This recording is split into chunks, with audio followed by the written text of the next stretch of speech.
बिस्मिल्लाहिर्रहमानिर्रहीम। अस्सलामुअलैकुम dear student, hope so you all will be fine. अब हम देख लेते हैं ब्रांचेस ऑफ बायोलॉजी के बारे में। चंद एक ब्रांचेस यहाँ पे सामने शो हो रही हैं, लिखी हुई हैं आपकी बुक में भी। पेज नंबर 1 पे चैप्टर नंबर 1 के अंदर मौजूद हैं। मिड में पैराग्राफ है, उसके अंदर मेंशन है, लास्ट में भी है इसके बारे में।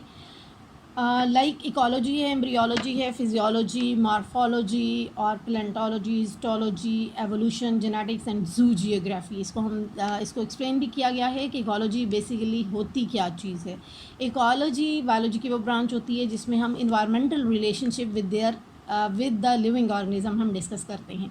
देन आ जाती है एम्ब्रियोलॉजी, एम्ब्रियो की डेवलपमेंट की स्टडी को हम एम्ब्रियोलॉजी कहते हैं। फिजियोलॉजी, हम functioning of the living organism में इसको हम देखते हैं। Morphology study of form and structure होता है। अब फॉर्म एंड स्ट्रक्चर इंटरनल भी होते हैं, एक्सटर्नल भी होते हैं। जो इंटरनल होते हैं उसको इंटरनल मॉर्फोलॉजी या एनाटमी का दूसरा नाम उसको एनाटमी का कहते हैं, एक्सटर्नल मॉर्फोलॉजी कहते हैं। इसके साथ साथ पैलेंटोलॉजी स्टडी ऑफ फॉसिल्स को कहा जाता है, जिसमें हम फॉसिल्स को स्टडी करते हैं और उसकी एवोल्यूशनरी हिस्ट्री को देखते हैं। नेक्स्ट आ जाता है हिस्टोलॉजी टिश्यू लेवल की स्टडी को। जब हम लिविंग ऑर्गेनिज्म को टिश्यू लेवल पे स्टडी करते हैं, इसको हम हिस्टोलॉजी कहते हैं।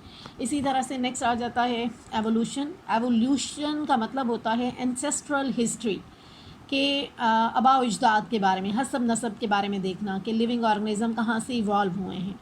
नेक्स्ट आ जाता है जेनेटिक्स में हम heredity material and there distribution in the living organism वो हम देखते हैं।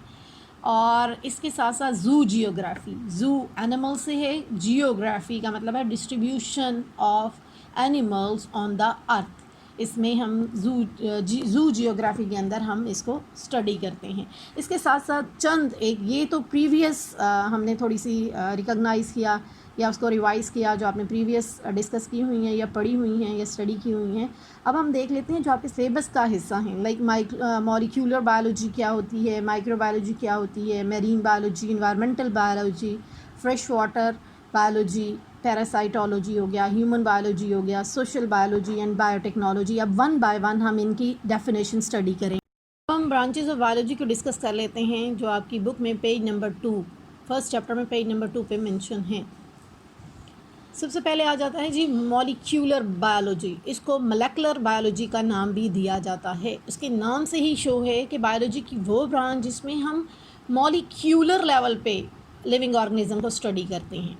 लिविंग ऑर्गेनिज्म को मॉलिक्यूलर लेवल पे जब स्टडी किया जाता है तो इसको हम मॉलिक्यूलर बायोलॉजी का नाम देते हैं। अगर इसको प्रॉपरली डिफ़ाइन करें तो हम इस तरह से कह सकते हैं कि molecular biology is the branch of biology that deals with the structure of organisms, the cells and their organelles at the molecular level. यानी लिविंग ऑर्गेनिज्म के जो स्ट्रक्चर्स होते हैं, सेल होते हैं या ऑर्गेनेलीज होते हैं, हम उनको उनके मॉलिक्यूल्स को कि वो किन मॉलिक्यूल से मिलके बने हैं उनसे हम स्टडी करते हैं। यहाँ से एक चीज़ और भी शो होती है, मॉलिक्यूल वर्ड जो है बेसिकली केमिस्ट्री का वर्ड है। इससे ये शो होता है कि साइंस की जितनी भी मेजर ब्रांचेस हैं वो इंटरकनेक्टेड हैं। मींस मॉलिक्यूल जो हैं वो केमिस्ट्री में बायोलॉजी में इन्वॉल्व होने का ये मतलब है कि लिंक है बायोलॉजी का और केमिस्ट्री का आपस में।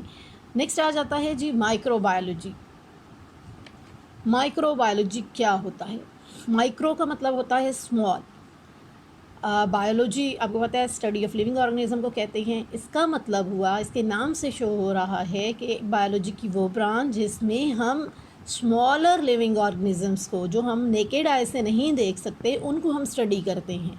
तो इसको हम डिफ़ाइन कैसे करेंगे कि it is the study of micro organisms which includes bacterias, viruses, protozoans and the microscopic algae and fungi.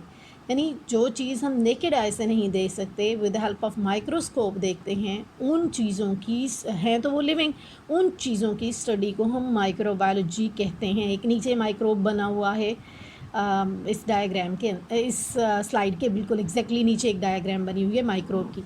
Next आ जाता है environmental biology. Environmental biology ecology भी कहलाती है।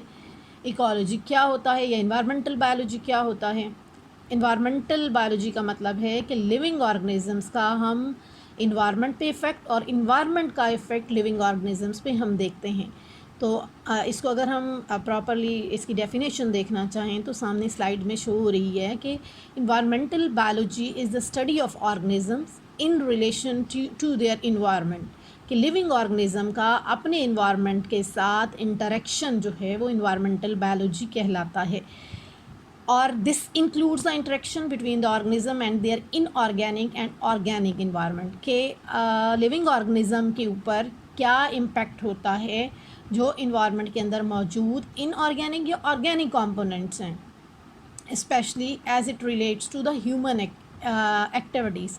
मतलब इंसान के ऊपर, स्पेशली लिविंग ऑर्गेनिज्म में यहाँ पे इन्वायरमेंटल बायोलॉजी जो है वो फोकस ह्यूमन बीइंग्स को किया गया है कि लिविंग ऑर्गेनिज्म में ह्यूमन बीइंग्स का अपने इन्वायरमेंट के साथ क्या इंटरेक्शन होता है या उसका क्या इम्पैक्ट या इफ़ेक्ट होता है। Thank you so much students. उम्मीद है आपको समझ आ गई होगी इस टॉपिक के बारे में। अगर इसको डिटेल से सुने और उसके बाद अगर आपकी कोई क्यूरीज़ हैं तो आप मुझे सेंड कर सकती हैं, आपको इंशाल्लाह आंसर मिलेगा उस चीज़ का। इंशाल्लाह नेक्स्ट लेक्चर में आपसे मुलाकात होती है। अल्लाह हाफिज़।